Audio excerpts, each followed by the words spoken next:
जमात इस्लामी और पीटीआई के एहतजाज की कॉल। पिंडी से इस्लामाबाद जाने वाले रास्ते ब्लॉक, मेट्रो सर्विस भी बंद। जमात इस्लामी के धरने और पीटीआई की एहतजाज की कॉल पर रेड जोन और रावलपिंडी से दारुल हुकूमत आने वाले रास्तों को कंटेनर लगाकर बंद कर दिया गया। रावलपिंडी में मेट्रो बस सर्विस भी बंद कर दी गई है, जिससे मुसाफिरों को शदीद मुश्किलात का सामना है। इंतजामिया का बताना है कि एहतजाज के पेश नजर इस्लामाबाद में भी मेट्रो सर्विस बंद कर दी गई है, जो IJP से पाक सेक्रेटरीट तक बंद की गई।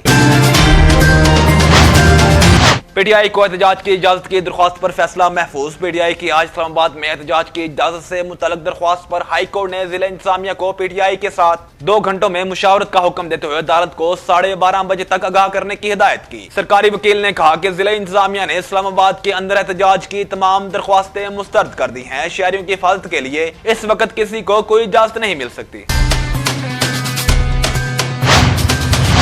पेट्रोलियम मसनूआत की कीमतों के तयन का हुकूमती इख्तियार खत्म करने का मामला। ओगरा की दोनों तजावीज आला सतह के इजलास में पेश होंगी। तजावीज पर पेट्रोलियम डिवीजन के साथ मुशावरत और फिर वज़ीर आज़म से मंजूरी होगी। पेट्रोलियम मसनूआत की कीमतों के तयन का हुकूमती इख्तियार खत्म करने के मामले पर oil and gas regulation authority ने 2 तजावीज तैयार कर ली हैं। ज़राए के मुताबिक ओगरा की पहली तजवीज ये है कि कीमतों के तयन का इख्तियार बतौर रेगुलेटर ओगरा को ही दिया जाएगा, और दूसरी तजवीज ये है कि कीमतों के तयन का इख्तियार मार्केट खुद करे।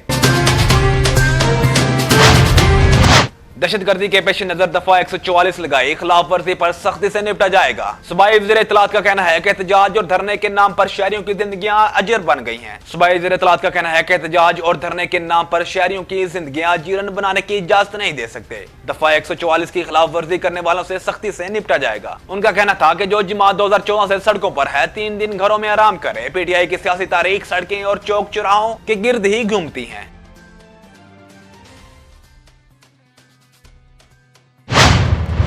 IMF से निजात और मुल्की बरामदात बढ़ाने के लिए सनतकारी की तरफ जाना होगा। बिजली टैरिफ में रिलीफ मिले तो बरामदात का $60 अरब का हदफ हासिल कर सकते हैं। Federation of Pakistan chamber of commerce FPCCI के सदर आतिफ इकराम का कहना है कि IMF से निजात और मुल्की बरामदात बढ़ाने के लिए सनतकारी की तरफ जाना होगा। वज़ीर सनात और पैदावार राना तनवीर हुसैन से FPCCI के वफद ने आतिफ इकराम शेख की क़यादत में मुलाकात की। इस मौके पर वफाकी वज़ीर बराए सनत और तजारत राना तनवीर हुसैन का कहना था कि हुकूमत अवाम और ताजरों को रिलीफ देने की भरपूर कोशिश कर रही है।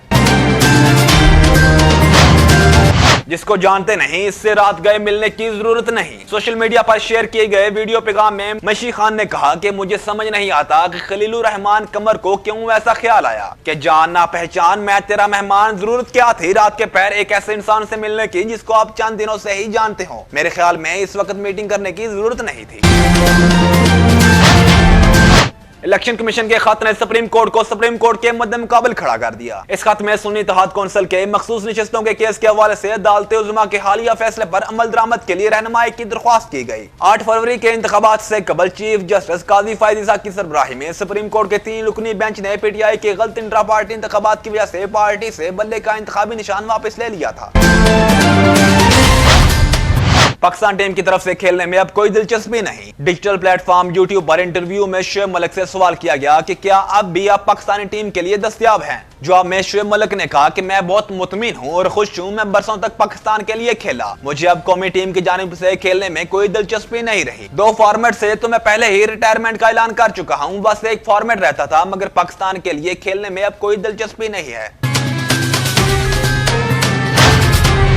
बांग्लादेश के खिलाफ सीरीज के लिए कई अहम खिलाड़ियों का टीम में जगह बनाना मुश्किल। ज़राए का कहना है कि कई खिलाड़ी फॉर्म और फिटनेस की बुनियाद पर टीम में जगह बरकरार नहीं रख सकेंगे, जबकि मोहम्मद हुरैरा और साहबजादा फरहान को टेस्ट स्क्वाड में शामिल किए जाने का इम्कान है। ज़राए के मुताबिक फ़हीम अशरफ, वसीम जूनियर, साइम अयूब और नमान अली का कौमी स्क्वाड में जगह बनाना मुश्किल है, जबकि इमामुल हक के नाम पर बहस होगी।